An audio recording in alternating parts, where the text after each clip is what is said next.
Yeah, the precursor to this one. So everything that you do always builds to something else. But do we need to go down there? We do need to go to a pod fest.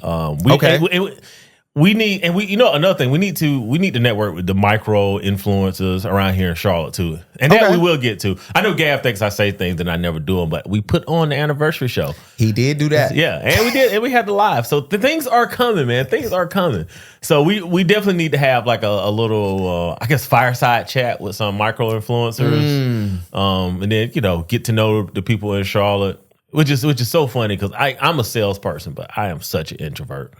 Like, as soon as stuff be over, man, I be in my car like. And I am the non-salesperson. I'm the extrovert, but I don't do good at networking. So this is why we need each other. Facts. But do we need to go to InvestFest? I don't know, man, because low key it seems. I saw one. I will say this: the social media presence for InvestFest was a lot different this year than last year. Do it looks like it went down? I feel like year over year it's been going down. I don't want to put that out there on them because that's a stigma. I think sometimes that comes across as hate. Okay, you know what I'm saying? But it's like even the people that went, I follow a lot of them, so I can't really say that I saw a lot of them even posting about it. And I will say I seen people that was there that supposedly was beefing with each other. So I'm almost wondering. We're gonna get to. I'm almost wondering is this like WWE type, beef? Or is it real, we don't like each other beef? We're going to have a conversation today. The stigma on InvestFest is year over year, the turnout has been down. Yeah. The reach has been down. And because people are, first of all, let's get into finance. Mm-hmm. It was easy, especially during COVID, when the EYL dudes was like really popping. Yeah. And that whole market was popping. It was easy because people have free money just to throw money into crypto, into stocks, into whatever the case may be. And a lot of people were starving, but a lot of people, pockets got fat during that time, right? Yeah. It's just like when, and this is no disrespect and no offense to anybody out there. A lot of houses burned down in California, but a lot of real estate was bought up by a lot of companies during the time. And it's one of those things like when somebody's crying, somebody's also getting rich. And that's how InvestFest has came off as like, is it a scammer fest? And unfortunately, and I put it like this, it was I don't know if Rich want me to say his name, but I said it. He's a videographer and he went down there every year. And that was his thing. Like, let me video everybody on the walk-in. Yeah. So, okay, now we got Steve Harvey coming in. You know what I'm saying? That's $200 million. And then you got some of the other celebrities getting up there and talking. And then you start noticing that, all right, the next year, the celebrities is toned down a little bit. Yeah. So instead of having 10 big celebrities there or A-listers or, whatever, now it's a bunch of... I think a lot, this happens a lot in the black community where it's a great idea and it's executed well. Okay. But what's the trajectory? Okay. You know what I'm saying? Like what's the trajectory on this? You know, are we pulling our money together and buying into, a bank, right? And taking over a major black bank? Okay. Are we doing that? And it's like, no, we're not doing that. So what are we doing? So we're getting on here, we're discussing the same things. Like, and look, that's fine. As someone posted in our comments a couple weeks ago, y'all are yappers. Y'all are great yappers, right? And I was like, real talk. Can you get mad at the comment? Because that's what we do. That's what makes the pod cool. We just two black dads that talk about pop culture. We throw some sports in at the end. We try to leave you with a tidbit of seriousness. And then we're out. We're just great yappers, right? And I throw some bird shit in there because I'm a bird. Yeah, right? So it's like, I was like, you know what? I don't think he meant that as an insult. I think he's right. We yap. So it is that. Like, what are we doing here? But also, I hate to do this because it's us talking. I will say it. We get in there and be like, I can do this too. Yeah. Why are y'all seceding when I can do this too? And then we start hating. And True. What I was saying about, first of all, I don't follow InvestFest, EYL, none of them fellas. I do love what y'all do because it seems like y'all trying to help black people. And I like y'all motto, I ain't beefing with nobody black. That's cool. Yes. I don't subscribe. I don't live by that, but it's cool. I think the only people I do beef with are black. But that's something different. I'm a work in progress. But it does come off like, people get up in there. People will show up. I give you an example. I was photographing a political event, right? And one of the guys who won this council seat the last election, he wasn't running this time, but he was endorsing a person there. And he was like, oh, I came to her first announcement event. I saw the number. Now elections is 30 days out. The numbers have increased. He said, I wonder who works for the other side that's in here. And, it was laugh. A couple of people laughed, but a couple of people started turning their heads. And I was like, oh, he meant that. Yeah. People do show up from the other side to come hate, to take notes, to figure out what the hell is going on. Figure out what you're doing. Absolutely. So it was one of those situations, I imagine that happens at this InvestFest. And then also, I don't like this, but I get it.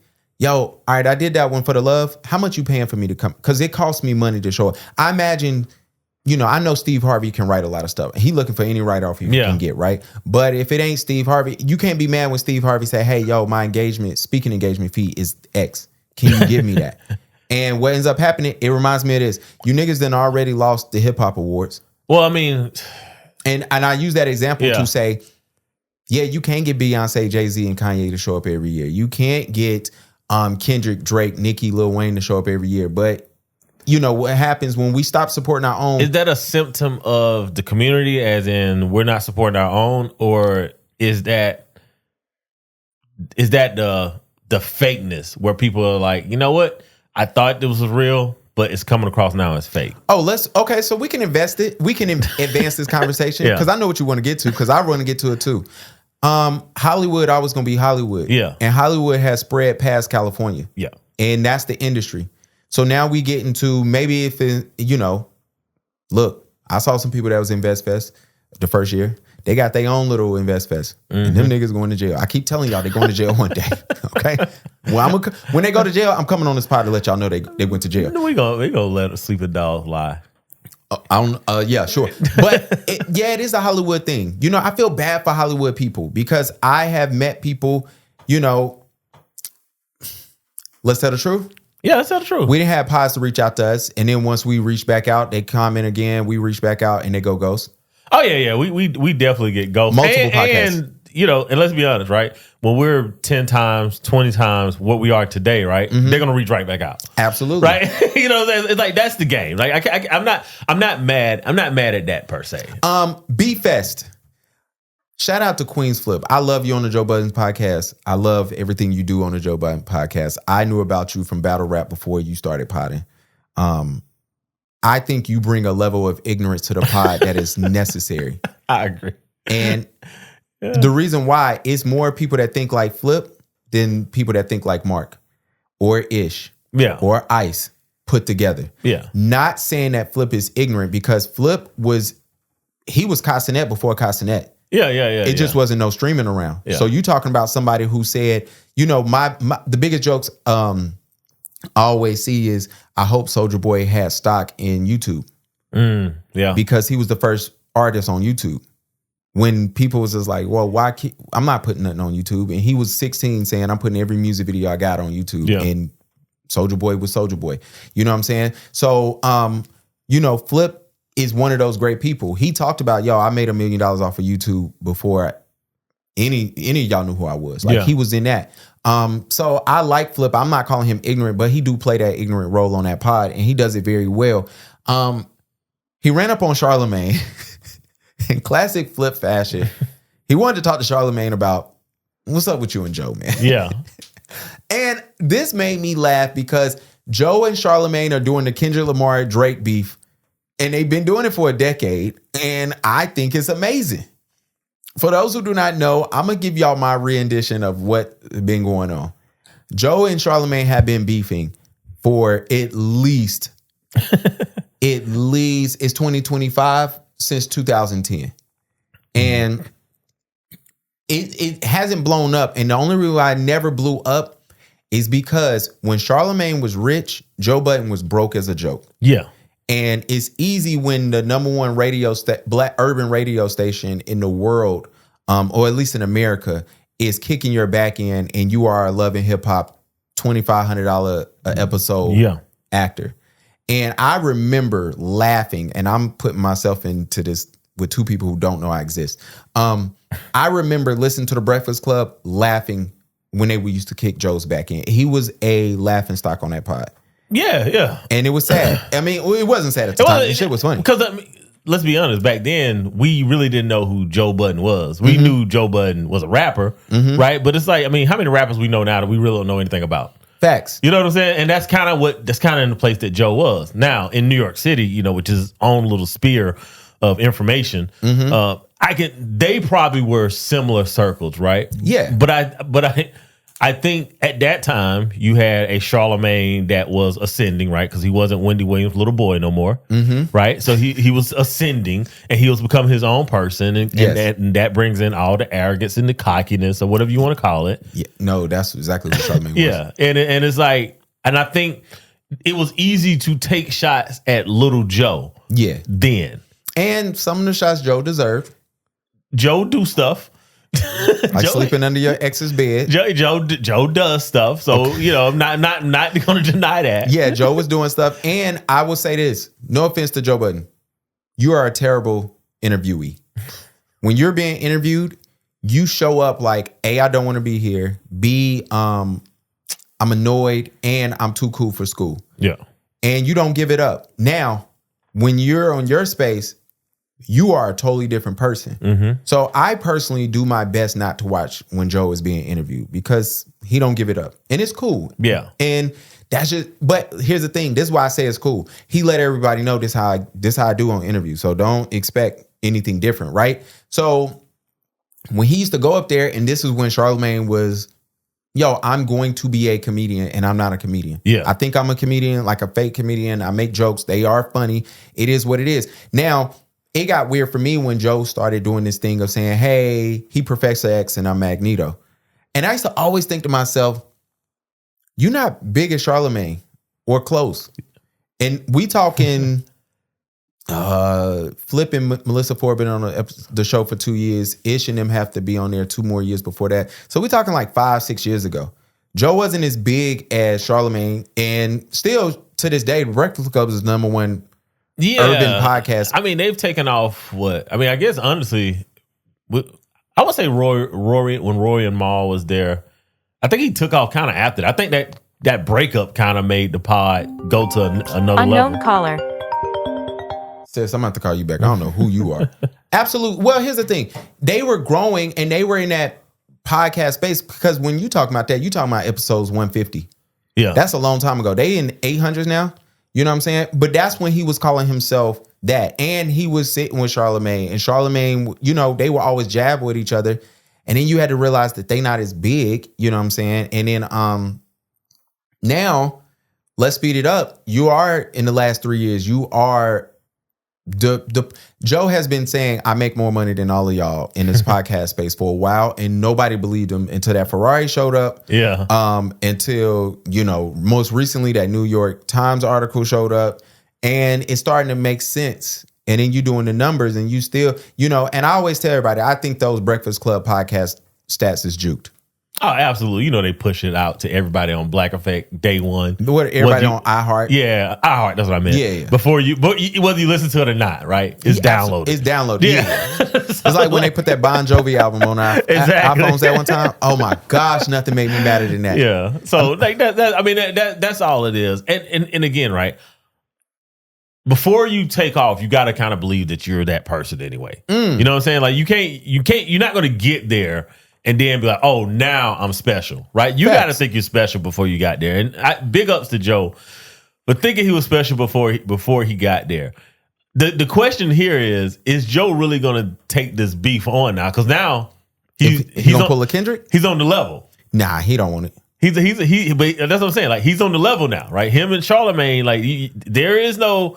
I mean, in some places, Joe's probably higher. Joe probably makes a higher income than Charlamagne right now. Maybe. He probably makes more. And Joe might have more access now. Now, right? Not previously, but now, you know. So I guess it seems like everybody got this beef going on right now. We got EYL beefing with Wall Street Trapper. We got Joe and Charlamagne. And then we got... Then come to find out... oh my gosh, where is this one at? Because this is funny. This is I love random ass. Marc Lamont Hill. He is kind of like, you know, he backtracked on a bunch of stuff with me and he kind of toned the energy down because I had said like, yo, I don't know how it's gonna go with like a possible appearance on the Joe Budden podcast with that guy there, because he's a regular cast now. Oh, he is? Yeah, I know and you know, he I had love kind of him, Vlad. said, "Yo, He listen, you know, I is? probably said some Bruh, stuff, shut but up. like, This is New York. I don't really mean like that." He kind of really de-escalated, and Never mind. I kind of said, "All right, well, the tone and the things you were saying, I felt there was real hatred there. A lot of times, people like me and you, we don't have a problem with these people. They seem to have a problem with us." Yeah, I heard with Marc Lamont Hill, someone told me this. Yeah, Because he's from Philly, right? yeah. Marc Lamont Hill seems to think that I'm the reason why ARAB got locked up. Probably. This is what someone told me. And he was, I guess, like, I don't know, a fan of But- ARAB. Or maybe so where did you knew put him the or something. body? He Yeah. feels that I'm the reason that ARAB got locked up. It just shows how stupid. Man, some- ARAB I'm got the a reason you video got where he locked up. said, "Yo, this is skinny me right here." He said he the type of nigga, he'll shoot 3 niggas and go to the studio and rap about it. And the crazy thing is, I seen him do it. So I know he not lying. And I'm like, probably don't want to say that one. ARAB has himself said that I had nothing to do with Okay, anything Vlad. that's happened to him. Hold on. Like, you know, There was a fake rumor that was saying that, oh, you were in the paperwork, which is I'm fake. not. There was a fake article that had a judge thanking me Hold on, y'all. for We getting to the helping to part. convict him, which I think Marc Lamont Hill like retweeted or some shit. So you're dealing with a little bit of stupidity here.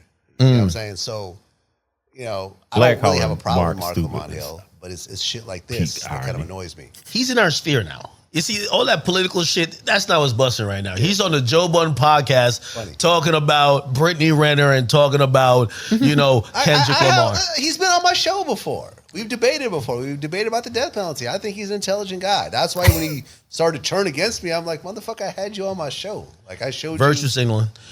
We should do this. Me, That's what white you, people do. him, Joe Budden. Let's do it. A 4-way podcast. Let's do it. A 4-way Let's do it. podcast Let's where do it. everybody's just shooting. do it. Maybe Yeah. a moderator, but Just a pow, 4-way pow, pow. podcast. Who pod For should real. they do that on? I'm gonna say Joe. Joe's. 100%. I'm gonna say Joe's. I love that is top tier glazing right there. Or I want to glaze you so I can hang out. Now they do go right after that and say, no, we should do it on a neutral site. Well, who gonna post it? It should be the guy who probably owns his own network. It should be the guy who gets the most views out of all of y'all. Exactly. And it ain't Vlad. Vlad, I don't care what you say. Joe gets more views. But than we you. have Vlad. So now Vlad and Marc Lamont Hill are beefing. And Or this, used to be. this is my problem with Vlad because he's such a clout chaser. He's such a clout chaser. That's what this is. And that's all it is. Because why would you mention Marc Lamont Hill all of a sudden now? Right? He just got on pods, basically, well, non-political pods. What, this year? I think. Yeah, he started like at the top of this year. So now that he's ascending, and you're like, yeah, I don't watch. Obviously, you watch. Like, I hate life. This is top tier clout chaser. But again, right? What's up with all the beef right now in the podcast Niggas sphere? don't like each other, and I love it. I don't know why when you're on socials or why you don't like somebody, you can't say I don't like you. I don't rock with the, and I wish more of these podcasters, entertainers, YouTubers, whatever, would say, yo, this is why I don't like somebody, but they don't want to sound like hurt, petty, or annoyed. Well, Everybody trying to be because- too cool for school. Well, I mean, because for one, everybody's gonna say, well, that's not a good reason, right? It don't matter why you say somebody you don't like. Everybody can be like, well, that's not a good reason not to like somebody. So I think a lot of people just saying, you know what, I'm just gonna avoid the argument. To your point, you know, if you don't like somebody, I do think you should be. Here's the thing: don't be fake. Facts. You know what I'm saying? Like, if you don't like somebody, just be like, yeah, I don't rock with you. Yeah. And just leave it at that. I don't think we should be having beef, right? I really hope, because I get it. Record labels are not putting out black music anymore. I get it. so we got to take the beef somewhere else. I do pray that we don't bring that ridiculousness over into the pod sphere. This is not the place to really, really be upset at individuals. The internet is not real. The internet is not real, but also too many people are Hollywood. And when you not Hollywood or you don't understand it, it's tough. You talking about Joe Budden, whose family is from Sumter. You talking about Charlamagne, whose family is from Charleston. damn near Charleston, Yeah. right? The outskirts Moncks of Charleston. Corner, yeah. which is worse than Charleston. You know, you talking about two people, both, you know, Joe's from New York. Jersey, whatever. Charlamagne goes up there. It's a different world for them. Yeah. So both of them very much early in their career was just shooting at people that they were meeting as Hollywood. I think Joe looked at Charlamagne and was like, damn, you turned Hollywood, right? Yeah. You looking at somebody, talking about Marc Lamont Hill, and shout out to the person on YouTube who tried to tell us that all black people ain't from the South, and then added in so many other states. And I just sent him the Google article like, nope, 60% are from the Southeast. Thank you. Yes. Shut the hell up. Anyway, but you get these people. One of my favorite things is, let me go back to Marc Lamont. Marc Lamont probably has, and if not, Vlad, you know why most people don't like you. Exactly. Like, Vlad, you're not an idiot. If you don't know, go try to keep sitting down with Godfrey and he'll keep explaining it to you. You know what I'm saying? It's a lot of people that will let you clearly know. And I love Vlad was like, I just wanted to have a conversation. I ran into Joe at the mall or whatever, the store they was at. They was at some fancy ass store. Yeah. And he was like, it was no beef. It's like, because some people just look at you as a goof and keep it moving. Well, I mean, what he'll do, beef in Louis Vuitton? Yeah. No, no, thank you. Yeah, I'm good. And here's the thing: I'm not beefing with anybody. Like, look, you could look. You say what you want. I have one requirement: don't touch me. But you could say what you want, man. Just don't, when you see me, don't look at me and be like, "Hey, we cool," and like, no. Facts. That's the other thing. Just don't do that either, right? You know what I'm saying? Yeah. Like, if we don't rock with each other, we don't rock with each other when we see each other. We don't rock with each other when we don't see each other. Just keep that same energy. Everybody that know I don't like them knows why I don't like them. And it was funny because we talked about that last night. I'm having deja vu because I said I was going to say this on the pod and I was like, I shouldn't. But here we go.